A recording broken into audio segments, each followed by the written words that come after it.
أعوذ بالله من الشيطان الرجيم. بسم الله الرحمن الرحيم.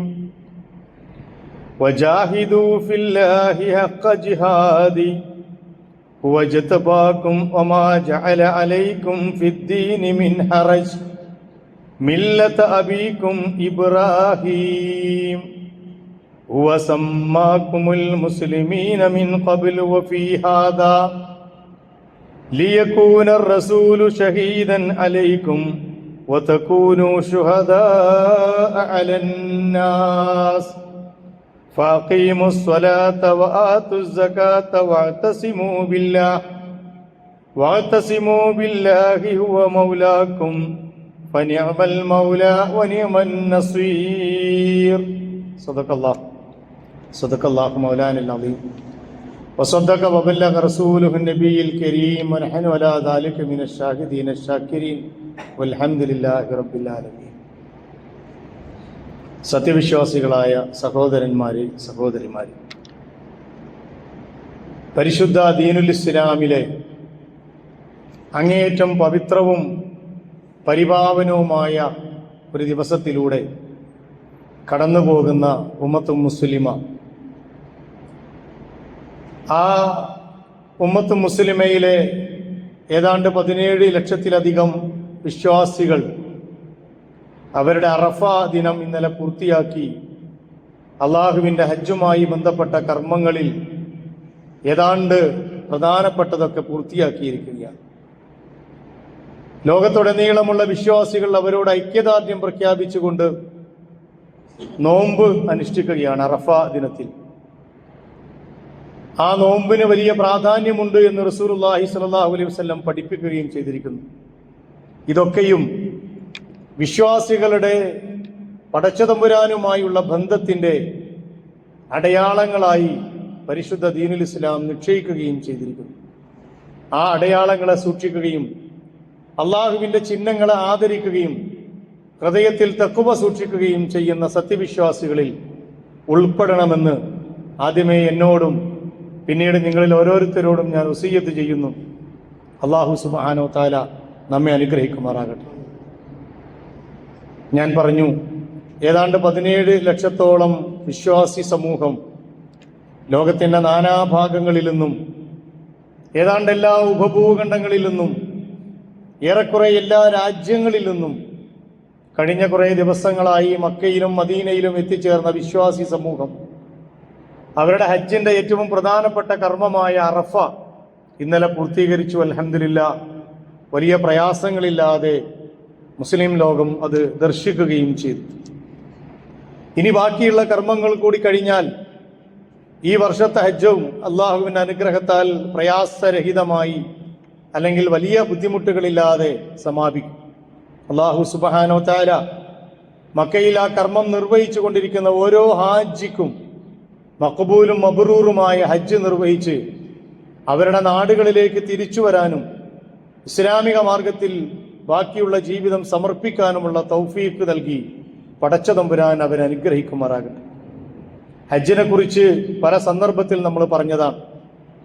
അതിൻ്റെ സമാപനം എന്ന രീതിയിൽ വളരെ സംക്ഷിപ്തമായി ഹജ്ജിനെ മരണാനന്തര ജീവിതവുമായി ഒന്ന് തുലനം ചെയ്ത് പറയുക മാത്രമാണ് ഞാൻ ഈ സന്ദർഭത്തിൽ ഉദ്ദേശിക്കുന്നത്. ഹജ്ജ് ഇസ്ലാമിലെ അവസാനത്തെ കർമ്മമാണ്. ഈ ഇസ്ലാം കാര്യങ്ങൾ പഠിച്ചാൽ അതിൽ 5ാമത് പറയുന്ന കാര്യമാണ് ഹജ്ജ് ചെയ്യുക. മനിസ്തതഅ ഇലൈഹി സബീല, സാധ്യമാകുന്ന ആളുകൾ കഅബത്തിങ്കൽ ചെന്ന് ഹജ്ജ് ചെയ്യണം.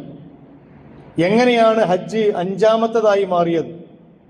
അത് വേണമെങ്കിൽ ആയിക്കോട്ടെ എന്ന് പറഞ്ഞ് 5ാമത് സ്ഥാനം നൽകിയതല്ല, മറിച്ച് റസൂലുള്ളാഹി സ്വല്ലല്ലാഹു അലൈഹി വസല്ലം പഠിപ്പിച്ചതുപോലെ അതിൻ്റെ തൊട്ടപ്പുറത്ത് സ്വർഗമാണ്. അതിൻ്റെ തൊട്ടപ്പുറത്ത് റജാക യൗമിൻ വലത്തുഹു ഉമ്മുഹു, മാതാവിൻ്റെ ഗർഭപാത്രത്തിൽ നിന്ന് പിറന്നു വീഴുമ്പോഴുള്ള താരിളം പൈതലിനെ പോലെ പരിശുദ്ധമായ ഒരു ജീവിതാവസ്ഥയാണ് പിന്നീടുണ്ടാവുക. സ്വർഗമല്ലാതെ മറ്റൊന്നും പ്രതിഫലമില്ല മഖ്ബൂലും മബ്റൂറുമായ ഹജ്ജിന് എന്ന് തിരുമേനി സല്ലല്ലാഹു അലൈഹി വസല്ലം പഠിപ്പിച്ചതും അതുകൊണ്ടാണ്. ഹജ്ജും കഴിഞ്ഞ് അല്ലെങ്കിൽ ആ സ്റ്റെപ്പും പൂർത്തിയാക്കിയ ഒരു മനുഷ്യന്റെ മുമ്പിൽ ഇനിയും സ്വർഗത്തിന്റെ മുമ്പിൽ ഒരു തടസ്സമുണ്ടാകാൻ പാടില്ല എന്നാണ് ഈ പറഞ്ഞതിൻ്റെ ഒക്കെ അർത്ഥം. കാരണം അവൻ എല്ലാ കോഴ്സുകളും പൂർത്തീകരിച്ചു കഴിഞ്ഞു. അവന്റെ ജീവിതത്തിൽ അള്ളാഹു അവന് അനുഷ്ഠിക്കാൻ പറഞ്ഞ എല്ലാ ആരാധനകളിലൂടെയും അവൻ കടന്നുപോയി. അവസാനം അവന്റെ മുമ്പിൽ ഉണ്ടായിരുന്നത് ഹജ്ജാണ്. ആ ഹജ്ജിനെ യഥാർത്ഥത്തിൽ തന്നെ മഹ്ശറയെ ഓർമ്മിപ്പിക്കുന്ന രീതിയിലുള്ള ഒരു കർമ്മമാക്കി അല്ലാഹു സുബ്ഹാനഹു തആല മാറ്റി എന്നതാണ് നമ്മൾ കാണുന്നത്. അതിന്റെ തുടക്കം തന്നെ അങ്ങനെയാണ്.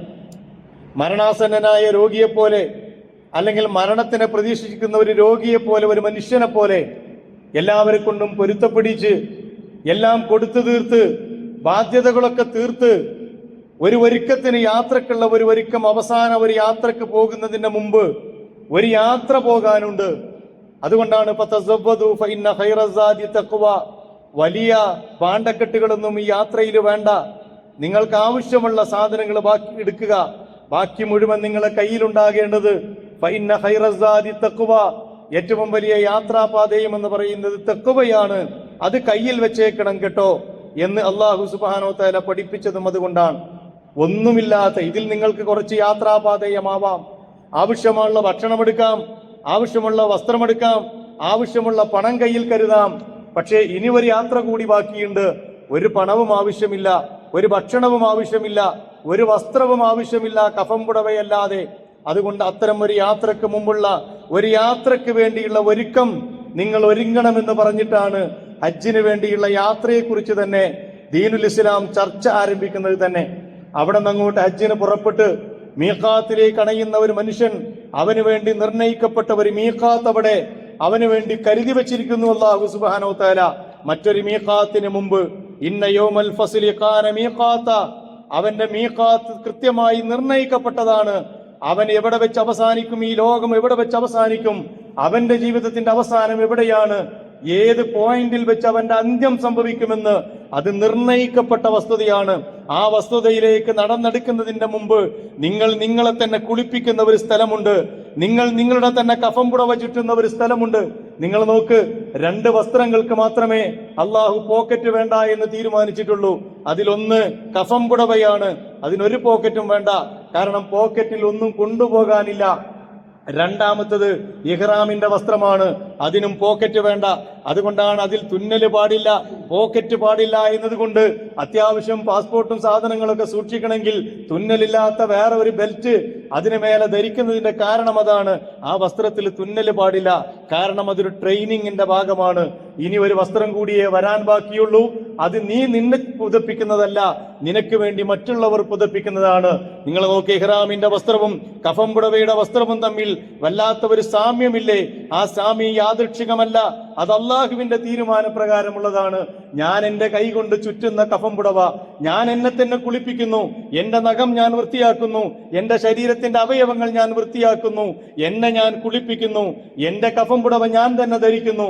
എന്നിട്ട് ഞാനാകുന്ന മയ്യത്ത് ഇനി ഒരു മയ്യത്താകുന്നതിന് മുമ്പ് നടന്നുകൊണ്ടിരിക്കുകയാണ് മഹ്ശറയിലേക്ക്. വെള്ള പുതപ്പ് ധരിച്ച തൂവെള്ള വസ്ത്രധാരികളായ ലക്ഷക്കണക്കിന് ഹാജിമാര് ലബ്ബൈക് അല്ലാഹുമ്മ ലബ്ബൈക് ലബ്ബൈക ലാ ശരീക ലക ലബ്ബൈക് ഇന്നൽ ഹംദ വന്നിഅമത ലക വൽ മുൽക് ലാ ശരീക ലക എന്ന് പറഞ്ഞിട്ട് അള്ളാഹുവിന്റെ മുമ്പില് ഞങ്ങളിതാ റബ്ബേ വന്നിരിക്കുന്നു എന്ന് പറഞ്ഞുകൊണ്ട് തെൽബിയത്ത് ചൊല്ലി ഈ ലക്ഷക്കണക്കിന് കഫം പുടവകൾ ധരിച്ച, ഞാന് അതിന് സൂചിപ്പിക്കുന്നത് ആളുകള് അതിന്റെ ഗൗരവം മനസ്സിലാക്കാൻ വേണ്ടി മാത്രമാണ്. ആ കഫം പുടവക്ക് സമാനമായ കഫം പുടവ ധരിച്ച മനുഷ്യരിങ്ങനെ ഭൂമിക്ക് മുകളിലൂടെ അടിവെച്ച് നടന്നു പോവുകയാണ്, ഒരു മഹ്ശറയെ ഓർമ്മിപ്പിക്കുന്ന രീതിയിൽ. പരിശുദ്ധ ഖുർആൻ പറഞ്ഞില്ലേ, നിങ്ങളെ കുഴിമാടങ്ങളിൽ നിന്ന് നിങ്ങൾ എഴുന്നേറ്റ് വരുന്ന ഒരു ദിവസമുണ്ട്. ആ എഴുന്നേറ്റ് വരവ് നിങ്ങൾ അങ്ങനെ ഓടിക്കൊണ്ടിരിക്കും. മഹ്ശറ ലക്ഷ്യം വെച്ച് അള്ളാഹു നിങ്ങൾക്ക് വെച്ച ഒരു പോയിന്റ് ഉണ്ട്. നിങ്ങൾ എവിടെയാണ് മഹ്ശറയിൽ നിൽക്കേണ്ടത് എന്ന് അള്ളാഹ് തീരുമാനിച്ച ഒരു സ്ഥലമുണ്ട്, ഒരു മീഖാത്തുണ്ട്.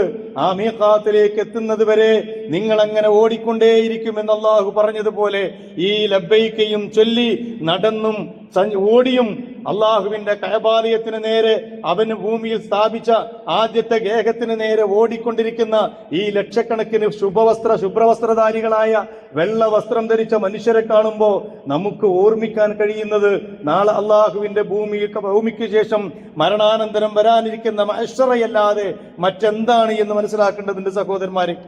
ലക്ഷക്കണക്കിന് മനുഷ്യരങ്ങനെ മുന്നോട്ട് പോയിക്കൊണ്ടിരിക്കുകയാണ്. അവിടെ എല്ലാം അഴിച്ചു വെച്ചിട്ടാണ് അവൻ പോകുന്നത്. നാളെ മരണത്തിന് ശേഷം മയ്യത്ത് കട്ടിലിൽ കൊണ്ടുപോകുമ്പോ ഇതാരാണെന്ന് ചോദിച്ചാൽ അവന് പേരില്ല, അവന് ഇനീഷ്യലില്ല, അവൻ വലിയവനാണെന്നില്ല, കറുത്തവനാണെന്നില്ല, വെളുത്തവനാണെന്നില്ല, അവൻ ഉള്ളവനാണോ ഇല്ലാത്തവനാണോ അതൊന്നുമില്ല. മയ്യത്ത് കൊണ്ടുപോകുക എന്നാ പറയാ. മയ്യത്ത് കൊണ്ടുപോവുകയാണ്. നിങ്ങളെ മയ്യത്ത് എപ്പോഴാണ് എടുക്കാന്ന് ചോദിക്കുക. ഇന്ന മുഹമ്മദ് കാക്കാനെ എപ്പോഴാണ് എടുക്കാന്ന് ആരും ചോദിക്കാറില്ല. ഇബ്രാഹിമിനെ എപ്പോഴാണ് എടുക്കാന്ന് ചോദിക്കാറില്ല. മയ്യത്ത് എപ്പോഴാണ് എടുക്കുക? അഡ്രസ് മാറി. അതേ അഡ്രസ് മാറ്റം സംഭവിച്ച ഒരു സ്ഥലമാണ് കഅബാലയത്തിലേക്കുള്ള ആ നടത്തം, ഹജ്ജിലൂടെയുള്ള നടത്തം. അവിടെ പേരുകളില്ല, അവിടെ ഊരുകളില്ല, അവിടെ വലിയവനില്ല, ചെറിയവനില്ല, കറുത്തവനില്ല, വെളുത്തവനില്ല. മുഴുവൻ കർമ്മങ്ങളിലും ഒരേ മനസ്സോടുകൂടി ലക്ഷക്കണക്കിന് മനുഷ്യരിങ്ങനെ നടന്ന് നീങ്ങിക്കൊണ്ടിരിക്കുകയാണ് കഅബാലയത്തിലേക്ക്. കഅബം തവാഫ് ചെയ്യുമ്പോഴും അവിടെ മുഴുവൻ മനുഷ്യരും ഇമാം അലി ശരീഅത്തിയുടെ ഭാഷയിൽ പറഞ്ഞാൽ മനുഷ്യന്റെ വന്യതകൾ, അവന്റെ മൃഗീയതകൾ മുഴുവൻ അഴിച്ചുവെച്ച് കഅബാലയത്തിന് ചുറ്റും അവൻ തവാഫ് ചെയ്യുകയാണ്. അവൻ ഭൂമിയിൽ അവന്റെ നാട്ടിൽ ഒരു പക്ഷേ പുലിയാണ്, അല്ലെങ്കിൽ കുതിരയാണ്, അല്ലെങ്കിൽ ഒട്ടകമാണ്, എലിയാണ്, വന്യമൃഗങ്ങളാണ്, എല്ലാ ഹിംസാത്മകതയും ജീവിതത്തിൽ ഉള്ളവനാണവൻ. പക്ഷെ അത് മുഴുവൻ അവന്റെ മീഖാത്തിൽ അടിച്ചുവെച്ച്, അതിനെ സമാനമായി എല്ലാം അവൻ അടിച്ചുവെച്ച് അള്ളാഹുവിന്റെ ഈ കഅബാലയത്തിന് നേരെ അവൻ നടന്നുകൊണ്ടിരിക്കുകയാണ്. അവിടെ ഊരും പേരുമില്ല, മനുഷ്യര് മാത്രമാണ്. ആ കഅബാലയത്തെ ഇങ്ങനെ തവാഫ് ചെയ്യുമ്പോഴും നമ്മുടെ ശ്രദ്ധ അള്ളാഹുവിൽ മാത്രമാണ്. അവിടെ ഒന്നും പടച്ചതമ്പുരാനിൽ നിന്ന് ശ്രദ്ധ തിരിക്കുന്ന ഒന്നുമില്ല.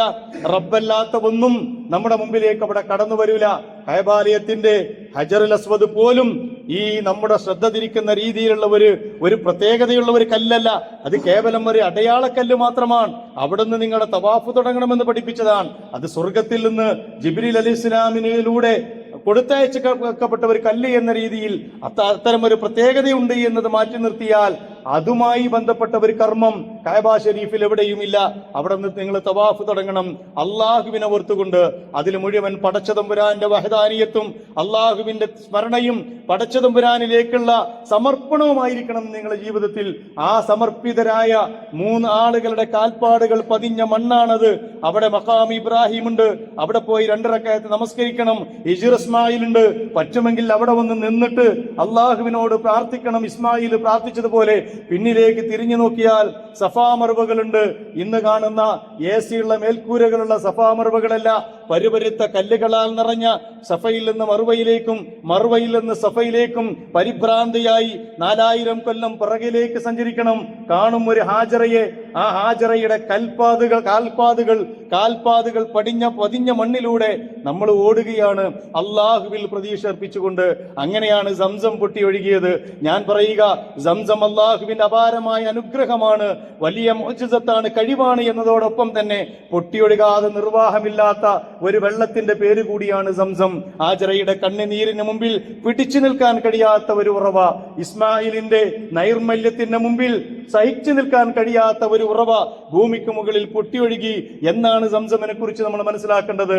അത് തന്നെയാണ് സംസം ലോകത്തിന്റെ അത്ഭുതമായി മാറുന്നതിന്റെ കാരണവും.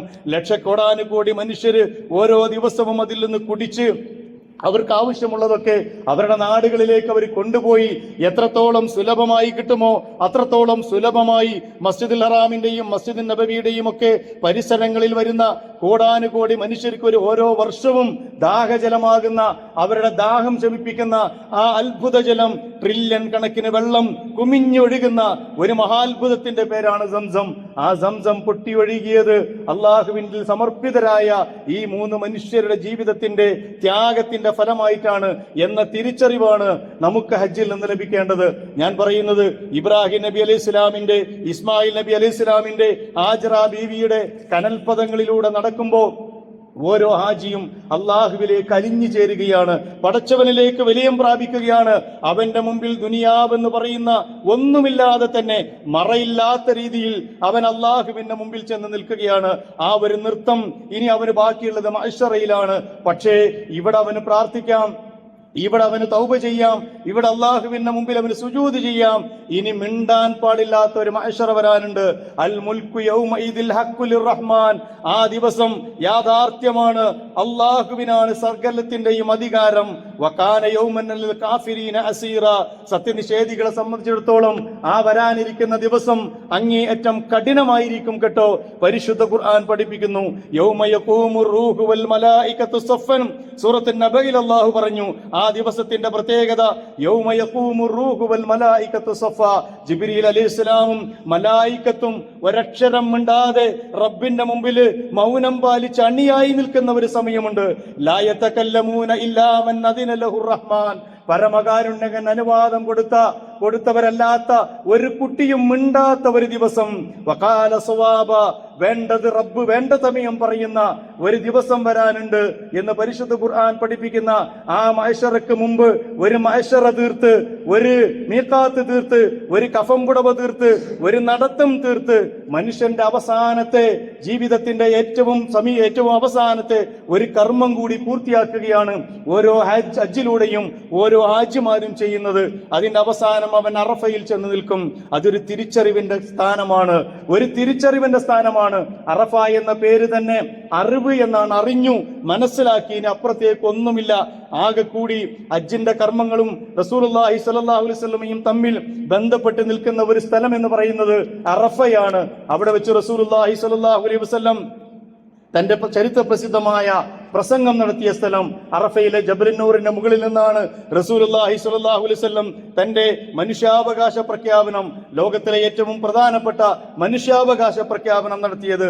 അത് കേവലം അവിടെ ചെന്നൊരു നൃത്തം എന്നല്ല അറഫയെ കുറിച്ച് നമ്മൾ മനസ്സിലാക്കേണ്ടത്. കഴിഞ്ഞ ആഴ്ചയിൽ നമ്മൾ പറഞ്ഞു, അറഫ എന്ന് പറയുന്ന ദിവസത്തിന് അല്ലാഹു സുബ്ഹാനഹു വ തആല വലിയ പ്രത്യേകത നൽകി. 27 രാവിന് റമദാനിൽ നൽകിയ പ്രത്യേക, അല്ലെങ്കിൽ ലൈലത്തുൽ ഖദറിന് റമദാനിൽ നൽകിയ പ്രത്യേകത പോലെ അല്ലാഹു സുബ്ഹാനഹു വ തആല ദുൽഹജ്ജിൽ നൽകിയ പ്രത്യേകത നൽകിയ ഒരു ദിവസമാണ് അറഫ എന്ന് പറയുന്നത്. ഏറ്റവും കൂടുതൽ നരകത്തിൽ നിന്ന് അല്ലാഹു ആളുകളെ മോചിപ്പിക്കുന്നത് ഈ അറഫയുടെ ദിവസത്തിലാണ് എന്ന് റസൂലുള്ളാഹി സ്വല്ലല്ലാഹു അലൈഹി വസല്ലം പഠിപ്പിച്ചു. അതുപോലെ തന്നെ ഏറ്റവും കൂടുതൽ പ്രാർത്ഥന സ്വീകരിക്കുന്ന ദിവസം, ഏറ്റവും കൂടുതൽ അല്ലാഹുവിലേക്ക് അടുക്കുന്ന ദിവസം, മനുഷ്യരുടെ കഴിഞ്ഞുപോയ പാപങ്ങളും വരാനിരിക്കുന്ന പാപങ്ങളും പുറത്തു കൊടുക്കും ഈ അറഫയിലെ ഒരു ദിവസത്തെ നോമ്പ് കൊണ്ട്, അറഫ ദിവസത്തിലെ ഒരു ദിവസത്തെ നോമ്പ് കൊണ്ട് എന്ന് ഹാജിമാരല്ലാത്ത ആളുകളോട് റസൂലുള്ളാഹി സ്വല്ലല്ലാഹു അലൈഹി വസല്ലം പഠിപ്പിച്ചു. അത്രമേൽ പ്രാധാന്യം എന്തുകൊണ്ടാണ് അറഫക്ക് വന്നത്? അതാണ് ഞാൻ പറഞ്ഞത്. കേവലം ഒരു പകലിന്റെ നൃത്തമല്ല, അത് മഹ്ശറക്ക് മുമ്പുള്ള ഒരു മഹ്ശറയുടെ നൃത്തമാണ്. 17 ലക്ഷം മനുഷ്യർ ഒന്നു ചേർന്ന് ഇതുപോലെ നിൽക്കുന്ന ഒരു സ്ഥലം വേറെ ഇല്ലല്ലോ. ബാക്കി സ്ഥലങ്ങളിലൊക്കെ പല സ്ഥലങ്ങളിൽ പോയി ചെയ്താൽ മതി. തവാഫ് നിങ്ങൾക്ക് പല സമയത്താകാം, ജംറകൾ പല സമയത്താകാം, ആ ദിവസങ്ങളിൽ ആകണമെന്നേ ഉള്ളൂ. മിനയിലും അതിനും പ്രത്യേകമായ സമയമുണ്ട്, പല സന്ദർഭങ്ങളും തെരഞ്ഞെടുക്കാം. പക്ഷേ അറഫ എന്ന് പറയുന്ന ആ ഒരു മൈതാനിയുടെ ഏതെങ്കിലും ഒരു മൂലയിൽ ആ പകലിൽ നിങ്ങൾ ഉണ്ടാകണം. ആ പകലിൽ ചുട്ടുപഴുത്ത സൂര്യൻ തലക്ക് മുകളിൽ കത്തി നിൽക്കുകയാണെങ്കിലും തലമറക്കരുത്, ചുമല് മറക്കരുത്. നാളെ മഹ്ശറയിൽ നിൽക്കുന്നത് പോലെ ഒരു ചാൺ മുകളിൽ സൂര്യൻ നിൽക്കുമെന്ന് പറഞ്ഞ മഹ്ശറയെ ഓർമ്മിപ്പിക്കുന്ന രീതിയിൽ നിങ്ങൾ ഇവിടെ നിൽക്കണം. ഈ നൃത്തവും ആ നൃത്തവും തമ്മിൽ ആകെ ഒരു വ്യത്യാസമേ ഉള്ളൂ. അവിടെ പ്രാർത്ഥനകളില്ല, അവിടെ തൗബയില്ല, അവിടെ ദുആയില്ല, അവിടെ നമസ്കാരമില്ല. അവിടെ എല്ലാം പൂട്ടിവെച്ചതാണ്. കലമ് പൂട്ടിവെച്ചു, കിതാബ് പൂട്ടിവെച്ചു. ആ പൂട്ടിവെക്കുന്നതിന് മുമ്പ് ഇതൊന്ന് ബാക്കി വെക്കണം.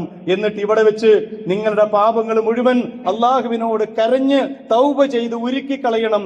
അത് കഴുകി കളഞ്ഞിട്ട് വേണം സൂര്യാസ്തമയത്തോടെ അറഫയിൽ നിന്ന് നിങ്ങൾ തിരിച്ചു പോകാൻ. ഇനി ഒരു പാപവും ബാക്കി ഉണ്ടാകരുത് എന്ന് പഠിപ്പിക്കപ്പെട്ട സ്ഥലമാണ് അറഫ. ആ അറഫയുടെ മൈതാനിയിൽ വെച്ചാണ് റസൂലുള്ളാഹി സ്വല്ലല്ലാഹു അലൈഹി വസല്ലം ഏറ്റവും ചരിത്ര പ്രസിദ്ധമായ മനുഷ്യാവകാശ പ്രഖ്യാപനം നടത്തിയത്. നമുക്കറിയാം, ലോക ചരിത്രത്തിലെ ആദ്യത്തെ മനുഷ്യാവകാശ പ്രഖ്യാപനം എന്ന് പറയുന്നത് universal declaration of human rights എന്ന് പറഞ്ഞ് യുണൈറ്റഡ് നേഷൻ, നമ്മുടെ ഐക്യരാഷ്ട്രസഭ 1948 ഡിസംബർ 10 ഈ മനുഷ്യാവകാശ പ്രഖ്യാപനം, മനുഷ്യന്റെ മൗലികമായ അവകാശങ്ങളിൽ കൈവെക്കാൻ പാടില്ല എന്ന് പ്രഖ്യാപിച്ചത് ലോകത്തോട്. അതിന്റെയും 1400 കൊല്ലങ്ങൾക്ക് മുമ്പ് ഒരു മനുഷ്യാവകാശ പ്രഖ്യാപനം ലോക ചരിത്രത്തിൽ ഉണ്ടായിട്ടുണ്ട്. അതിന്റെ പേരാണ് അറഫ പ്രഭാഷണം. റസൂലുള്ളാഹി സ്വല്ലല്ലാഹു അലൈഹി വസല്ലം ആകെ കൂടി ഒരു ഹജ്ജാണ് നിർവഹിച്ചത്. ഹജ്ജത്തുൽ വിദാ, ഹിജ്റയുടെ 9ാമത്തെ വർഷത്തിൽ റസൂലുള്ളാഹി സ്വല്ലല്ലാഹു അലൈഹി വസല്ലം നിർവഹിച്ച ആ ഹജ്ജില് പ്രവാചകൻ തിരുമേനി സല്ലല്ലാഹു അലൈഹി വസല്ലം അവിടെ വെച്ച് പ്രസംഗിക്കുകയുണ്ടായി. ഹജ്ജിന് കൂടിയ 1.25 ലക്ഷത്തോളം വരുന്ന ഇസ്ലാമിക സമൂഹത്തിന്റെ അന്നുണ്ടായിരുന്ന സഹാബിമാരെ മുന്നിൽ വെച്ചുകൊണ്ട് റസൂലുള്ളാഹി സ്വല്ലല്ലാഹു അലൈഹി വസല്ലം നടത്തിയ ഒരു പ്രഭാഷണം, യാ അയ്യുഹന്നാസ് അയ്യു യൗമിൻ ഹാദാ, അല്ലയോ മനുഷ്യരെ ഇതേത് ദിവസമാണ്? ഖാലു ഹാദാ യൗമുൻ ഹറാം, പ്രവാചകരെ ഇത് പവിത്രമായ ദിവസമാണ്, ഹജ്ജിന്റെ ഏറ്റവും പവിത്രമായ കർമ്മം നടക്കുന്ന ദിവസമാണ്. റസൂല് വീണ്ടും ചോദിച്ചു, ഖാല ഫഅയ്യു ബലദിൻ ഹാദാ, ഇതേതാണ് നാട്? റസൂലിനോട് അവർ പറഞ്ഞു, ഖാലു ഹാദാ ബലദുൻ ഹറാം, പവിത്രമായ നാടാണ് റസൂലേ ഇത്, അള്ളാഹു അനുഗ്രഹിച്ച നാടാണിത്. റസൂല് മൂന്നാമതും ചോദിച്ചു, ഖാല ഫഅയ്യു ശഹരിൻ ഹാദാ, ഇതേതാണ് മാസം? ഖാലു, അവർ പറഞ്ഞു, ഷഹ്റുൻ ഹറാം, പവിത്രമായ മാസമാണിത്, അള്ളാഹുവിന്റെ ഭൂമിയിൽ അനുഗ്രഹിക്കപ്പെട്ട മാസങ്ങളെ കൂട്ടത്തിൽപ്പെട്ടതാണ്. എന്നിട്ട് റസൂല് പറഞ്ഞു, ഖാല ഫഇന്ന ദിമാഅക്കും വഅംവാലക്കും വഅറാദക്കും അലൈക്കും ഹറാമുൻ, നിങ്ങൾക്ക് പരസ്പരം രക്തം പവിത്രമാക്കിയിരിക്കുന്നു, നിങ്ങളുടെ സ്വത്ത് ആദരണീയമാക്കിയിരിക്കുന്നു, നിങ്ങളുടെ അഭിമാനം ആദരിക്കപ്പെട്ടിരിക്കുന്നു. അതുകൊണ്ട് ഹറാമുൻ കഹുർമത്തി യൗമിക്കും ഹാദാ വഫീ ബലദിക്കും ഹാദാ വഫീ ശഹരിക്കും ഹാദാ, ഞാൻ ഈ പറഞ്ഞ ഈ മാസം പോലെ, ഈ നാട് പോലെ, ഈ ദിവസം പോലെ അന്യന്റെ അഭിമാനം കൈവെക്കാൻ പാടില്ല, അന്യന്റെ രക്തം ചിന്താൻ പാടില്ല, അന്യന്റെ സമ്പത്ത് അപഹരിക്കാൻ പാടില്ല എന്ന് പറഞ്ഞു തുടങ്ങുന്ന വലിയ ഒരു പ്രഭാഷണത്തിന്റെ ലോകത്ത് ഇന്ന് വരെ അതിനുശേഷം ഒരു ഡിക്ലറേഷനും ഇല്ലാത്ത രീതിയിലുള്ള ഒരു വലിയ പ്രഖ്യാപനം റസൂലുള്ളാഹി സ്വല്ലല്ലാഹു അലൈഹി വസല്ലം അറഫയിൽ വെച്ച് നടക്കുകയുണ്ടായി. ഈ കാര്യങ്ങൾ മാത്രമല്ല, മനുഷ്യന്റെ രക്തവും അഭിമാനവും സമ്പത്തും പവിത്രമാണ് എന്ന് പറഞ്ഞതുപോലെ തന്നെ ഒരുപാട് വിഷയങ്ങൾക്ക് മനുഷ്യനെ ഒന്നായി കാണുന്നത്, യാ അയ്യുഹന്നാസ് അലാ ഇന്ന റബ്ബക്കും വാഹിദ്, മനുഷ്യരെ നിങ്ങൾ അറിയണം, മനുഷ്യരെ എന്ന് പറഞ്ഞുകൊണ്ടാണ്. വിശ്വാസികളെ എന്ന് മാത്രമല്ല, അവിടെ കൂടിയ വിശ്വാസികൾ മാത്രമായിരുന്നില്ല അഭിസംബോധിതരെന്നർത്ഥം. അലാ ഇന്ന റബ്ബക്കും വാഹിദ്, നിങ്ങളുടെ രക്ഷിതാവ് ഒരേ ഒരു രക്ഷിതാവാണ്. വ ഇന്ന അബാക്കും വാഹിദ്, നിങ്ങളുടെ പിതാമഹൻ ഒരു പിതാവ് ഒരാളാണ്. അലാ ലാ ഫദ്ല ലി അറബിയും അലാ അജ്മിയും, ഒരു അറബിക്കും അനറബിയേക്കാൾ പ്രാധാന്യമില്ല, ഒരു അനറബിക്കും അറബിയേക്കാൾ പ്രാധാന്യമില്ല എന്ന് പറഞ്ഞിട്ട് കറുത്തവന് വെളുത്തവനേക്കാളോ വെളുത്തവന് കറുത്തവനേക്കാളോ പ്രാധാന്യമില്ല എന്ന് പറഞ്ഞ് ലോക ചരിത്രത്തിലെ ആദ്യത്തെ മനുഷ്യാവകാശത്തിന്റെ പ്രഖ്യാപനം നടത്തിയ അറഫ പ്രഭാഷണത്തിന് സാക്ഷിയാണ്. അതിനെ അനുകരിച്ചുകൊണ്ടാണ് അറഫയിൽ എല്ലാ വർഷവും ആ പ്രഭാഷണം ഇന്നും ഹജ്ജിന്റെ ഭാഗമായി നടന്നുകൊണ്ടിരിക്കുന്നത്. കാര്യമാത്ര പ്രസക്തമായ വിഷയങ്ങൾ അവിടെ അവതരിപ്പിക്കുകയും പലപ്പോഴും ഇസ്ലാമിക സമൂഹത്തിൽ അത് ചർച്ചയാവുകയും ചെയ്യാറുണ്ട് എന്ന് മനസ്സിലാക്കാൻ കഴിയും. അതുപോലെ തന്നെ ആ പ്രഭാഷണത്തിലുടനീളം ലോകത്ത് മനുഷ്യൻ കൈവടിയേണ്ട കുറെ സംഗതികളെ കുറിച്ച്, പാലിക്കേണ്ട സൂക്ഷിക്കേണ്ട കുറെ നടപടിക്രമങ്ങളെ കുറിച്ച് റസൂലുള്ളാഹി സ്വല്ലല്ലാഹു അലൈഹി വസല്ലം പഠിപ്പിക്കുകയുണ്ടായി. അതിൽപ്പെട്ടതാണ് ജാഹിലിയ കാലഘട്ടത്തിൽ ഉണ്ടായിരുന്ന എല്ലാ തിന്മകളെയും റസൂലുള്ളാഹി സ്വല്ലല്ലാഹു അലൈഹി വസല്ലം അവിടെ വെച്ച് നിർത്തൽ ചെയ്യുകയാണ്, ക്യാൻസൽ ചെയ്യുകയാണ്, റദ്ദ് ചെയ്യുകയാണ്. അതിന്റെ വിശദാംശങ്ങളിലേക്ക് പോകുന്നില്ല. അങ്ങനെ പറഞ്ഞുകൊണ്ട് ആ പരസ്പരം അങ്ങോട്ടും ഇങ്ങോട്ടും പക വീട്ടുന്നതടക്കമുള്ള എല്ലാ കാര്യങ്ങളും അവിടെ വെച്ച് പലിശയെ നിരോധിച്ചു. എന്നിട്ട് റസൂലുള്ളാഹി സ്വല്ലല്ലാഹു അലൈഹി വസല്ലം പറഞ്ഞു, വരിബൽ ജാഹിലിയത്തി മൗദൂഅൻ, ഞാനിതാ ഇവിടെ വെച്ച് പലിശയെ തള്ളിക്കളയുകയാണ്, നിരോധിക്കുകയാണ്. വഅവ്വലു റിബൻ അല്ലാഹു റിബാന, ഞാൻ അങ്ങനെ തള്ളിക്കളയുന്ന അല്ലെങ്കിൽ ഇല്ലാതാക്കുന്ന ദുർബലമാക്കുന്ന പലിശകളിൽ ആദ്യത്തെ പലിശ റിബ അബ്ബാസ് ബിൻ അബ്ദുൽ മുത്തലിബിന് നിങ്ങൾ കൊടുക്കാനുള്ള പലിശ ഇതാ ഇവിടെ വെച്ച് ഞാൻ റദ്ദ് ചെയ്തിരിക്കുന്നു, ഇനി അത് കൊടുക്കേണ്ടതില്ല, ഇന്നു മുതൽ പലിശ നിങ്ങൾക്ക് ഹറാമാണ്, ആ കാര്യത്തിലേക്ക് വല്ലാത്ത അടുക്കരുത് എന്ന് പരിശുദ്ധ ഖുർആനും പഠിപ്പിച്ചു, റസൂലുള്ളാഹി സ്വല്ലല്ലാഹു അലൈഹി വസല്ലം പഠിപ്പിച്ചു. അതുപോലെ സ്ത്രീകൾക്കെതിരെ ഉള്ള എല്ലാ ചൂഷണങ്ങൾക്കും പ്രവാചകൻ സല്ലല്ലാഹു അലൈഹി വസല്ലം താക്കീത് നൽകുകയുണ്ടായി. ഫത്തഖുല്ലാഹ ഫിന്നിസാ, സ്ത്രീകളുടെ കാര്യത്തിൽ നിങ്ങൾ അല്ലാഹനെ സൂക്ഷിക്കണം. അള്ളാഹുവിന്റെ അമാനത്തിന്റെ മാർഗത്തിൽ നിങ്ങൾ അവരെ സ്വീകരിച്ചതാണ്. അള്ളാഹുവിന്റെ കലിമത്തിനെ സാക്ഷി നിർത്തിക്കൊണ്ട് അവരുടെ ശരീരം നിങ്ങൾക്ക് അള്ളാഹു ഹലാലാക്കി തന്നിരിക്കുന്നു. അതുകൊണ്ട് അവരോട് മാന്യത പാലിക്കണം, അവരോടല്ല നിങ്ങളുടെ ബാധ്യതകൾ മുഴുവൻ പൂർത്തീകരിക്കണം എന്ന് തുടങ്ങി ഒരുപാട് സംഗതികൾ. ദീനിന്റെ പൂർത്തീകരണം, അൽയൗമ അക്മൽതു ലക്കും ദീനുക്കും വഅത്മം അൽയൗമ അക്മൽതു ലക്കും ദീനക്കും വഅത്മംതു അലൈക്കും നിഅമതി വറദീതു ലക്കും അൽ ഇസ്ലാമ ദീന എന്ന് പറഞ്ഞ് ഈ ആയത്ത് അവതരിക്കുന്നത് ഈ ജബലുർ റഹ്മയിൽ വെച്ചാണ്. ഉമർ റളിയല്ലാഹു അത് സാക്ഷ്യപ്പെടുത്തുകയും ചെയ്യുന്നുണ്ട്. ആ ജബലുർ റഹ്മയിൽ അറഫയിൽ റസൂലുള്ളാഹി സ്വല്ലല്ലാഹു അലൈഹി വസല്ലം നിൽക്കെയാണ് ഈ സൂറ അവതരിക്കുന്നത്. ഞാൻ നിങ്ങൾക്കിതാ ദീനിനെ പൂർത്തീകരിച്ചു തന്നിരിക്കുന്നു. വഅത്മംതു അലൈക്കും നിഅമതി, നിങ്ങൾക്ക് എന്റെ നിഅമത്ത് അനുഗ്രഹം ഞാൻ ഇവിടെ വെച്ച് പൂർത്തീകരിക്കുന്നു. വറളിതു ലക്കുമുൽ ഇസ്ലാമ ദീന, ഇസ്ലാമിനെ നിങ്ങൾക്ക് ദീനാക്കി ഞാൻ തൃപ്തിപ്പെടുകയും ചെയ്തിരിക്കുന്നു എന്ന് അല്ലാഹു സുബ്ഹാനഹു തആല ആ ജബലുന്നൂറിന്റെ മുകളിലേക്ക് അറഫയിലേക്ക് ഇറക്കിയ ആയത്താണ് ഇസ്ലാമിന്റെ പൂർത്തീകരണവുമായി ബന്ധപ്പെട്ട് പരിശുദ്ധ ഖുർആനിലെ ആയത്ത് എന്ന് നമുക്ക് കാണാൻ കഴിയും. അള്ളാഹുവിന്റെ പ്രവാചകന്റെ റിസാലത്ത് അവിടെ വെച്ച് പൂർത്തീകരിക്കപ്പെടുന്നു. അതിന് സാക്ഷിയാകാൻ ഈ 1.25 ലക്ഷത്തോളം പ്രവാചക ശിഷ്യന്മാരെ റസൂലുള്ളാഹി സ്വല്ലല്ലാഹു അലൈഹി വസല്ലം നിങ്ങളാണ് സാക്ഷി എന്ന് പറഞ്ഞ് അവരെ സാക്ഷി നിർത്തി അള്ളാഹുവിനോട് പറയുന്നു, പടച്ചവനെ ഞാനത് പൂർത്തീകരിച്ചിരിക്കുന്നു. വിശദാംശങ്ങളൊക്കെ ഒഴിവാക്കിക്കൊണ്ട് പറഞ്ഞാൽ അറഫ എന്ന് പറയുന്നത് വല്ലാത്ത ഒരു തിരിച്ചറിവിന്റെ ദിവസം തന്നെയാണ്. ഓരോ ആജിക്കും അത് തിരിച്ചറിവിന്റെ ദിവസമാണ്. നമ്മളും തിരിച്ചറിയേണ്ട ദിവസമാണ്. നോമ്പെടുക്കാൻ പറഞ്ഞത് ആ ഒരു തിരിച്ചറിവിന് കുറച്ചുകൂടി ദൃഢത നമ്മുടെ ജീവിതത്തിൽ കൈവരുന്നതിന് വേണ്ടിയാണ്. എന്റെ പ്രിയപ്പെട്ട സഹോദരന്മാരെ, അല്ലാഹു സുബ്ഹാനഹു വതആല ഭൂമിയിൽ നമ്മുടെ ഹിദായത്തിന് വേണ്ട എല്ലാം ചെയ്തു വെച്ചിട്ടുണ്ട്. ഞാൻ നേരത്തെ ഓതി വെച്ച ആയത്തില് സൂറത്തുൽ ഹജ്ജിന്റെ അവസാനത്തെ ആയത്ത് അത് ഒരുപക്ഷെ അത് പഠിപ്പിക്കാനാണല്ലോ പടച്ച തമ്പുരാൻ ഉപയോഗിച്ചത്. വജാഹിദു ഫില്ലാഹി ഹഖ ജിഹാദിഹി, അല്ലാഹുവിന്റെ മാർഗത്തിൽ നിങ്ങൾ എന്തൊക്കെ ത്യാഗപരിശ്രമങ്ങൾ അർപ്പിച്ച് ജീവിക്കാൻ പറ്റുമോ അതങ്ങനെ തന്നെ നിങ്ങൾ ജീവിക്കണം. ഹുവ്വജതബാക്കും, അവൻ നിങ്ങളെ തെരഞ്ഞെടുത്തിരിക്കുന്നു. വമാ ജഅല അലൈക്കും ഫിദ്ദീനി മിൻ ഹറജ്, ഈ ദീനിൽ നിങ്ങൾക്ക് ഒരു പ്രയാസവും അവൻ ഉണ്ടാക്കിയിട്ടില്ല. എടുക്കാൻ പറ്റാത്ത ഒരു ചുമടും നിങ്ങൾ ആരുടെയും തലയിൽ വെച്ചിട്ടില്ല. മില്ലത അബീക്കും ഇബ്രാഹിം, നിങ്ങളെ പിതാമഹനായ ഇബ്രാഹിമിന്റെ ചര്യയാണത്. ഹുവ സമ്മാക്കുമുൽ മുസ്ലിമീൻ, അതുകൊണ്ട് നിങ്ങൾ അവൻ മുസ്ലിം എന്ന് പേരിട്ട് വിളിച്ചിരിക്കുന്നു. മിൻ ഖബ്ലു വഫീ ഹാദാ, ഇപ്പോഴും അങ്ങനെ അപ്പോഴും അങ്ങനെ തന്നെയായിരുന്നു. മുൻപ് നിങ്ങളെ പേര് മുസ്ലിം എന്ന് തന്നെയാണ്, ഒരു പുതിയ നാമകരണമല്ല അത്. ലിയകൂന റസൂലു ഷഹീദൻ അലൈക്കും, അള്ളാഹുവിന്റെ ദൂതൻ നിങ്ങളെ മേൽ സാക്ഷികളാകുന്നതിന് വേണ്ടി. വതകൂനു ശുഹദാ അലന്നാസ്, നിങ്ങൾ ജനങ്ങൾക്ക് സാക്ഷികളാകുന്നതിന് വേണ്ടി. ഇത് വല്ലാത്തൊരു പറച്ചിലാണ്. ഈ സന്ദേശം മുഴുവൻ സ്വീകരിച്ച് ലോകത്ത് നമ്മളെ കൂടെ ജീവിച്ചു കൊണ്ടിരിക്കുന്ന കോടാനുകോടി ഇസ്ലാമിനെ കുറിച്ച് അറിയാത്ത മനുഷ്യർക്ക് എന്തുകൊണ്ട് നമ്മൾ ഹജ്ജിന്റെ സന്ദേശം പകർന്നു കൊടുക്കുന്നില്ല? എന്തുകൊണ്ട് ഇസ്ലാമിന്റെ സന്ദേശം പകർന്നു കൊടുക്കുന്നില്ല? നമ്മളിങ്ങനെ നമ്മുടേതായ ഒരു ആലയത്തിൽ സുഖലോലുപതയിൽ ജീവിച്ച് മരിച്ചു പോകാൻ ആഗ്രഹിക്കുന്നവരാണെങ്കിൽ ഈ ആയത്ത് നമുക്ക് അള്ളാഹുവിന്റെ കോടതിയിൽ എതിര് നിൽക്കും എന്ന് മനസ്സിലാക്കേണ്ടതുണ്ട്. ലിയകൂന റസൂൽ ഷഹീദൻ അലൈക്കും വതകൂനു ശുഹദാ അലന്നാസ്, അതുകൊണ്ട് ഫഅഖീമുസ്സലാ, നമസ്കാരം നിലനിർത്തുക.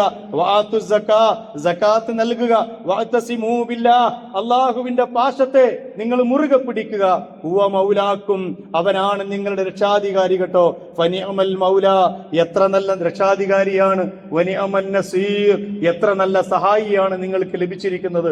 സൂറത്തുൽ ഹജ്ജ് ഈ കർമ്മങ്ങളെ കുറിച്ചൊക്കെ പഠിപ്പിച്ച് അവസാനം ചെന്നെത്തി നിൽക്കുന്ന വല്ലാത്തൊരു പറച്ചിൽ കൂടി ആ സൂറയുടെ ഭാഗമാണ്. എന്റെ പ്രിയപ്പെട്ട സഹോദരന്മാരെ, ഒരുപാട് കേൾക്കുന്നുണ്ട് നമ്മൾ, ഒരുപാട് അറിയുന്നുണ്ട് നമ്മൾ.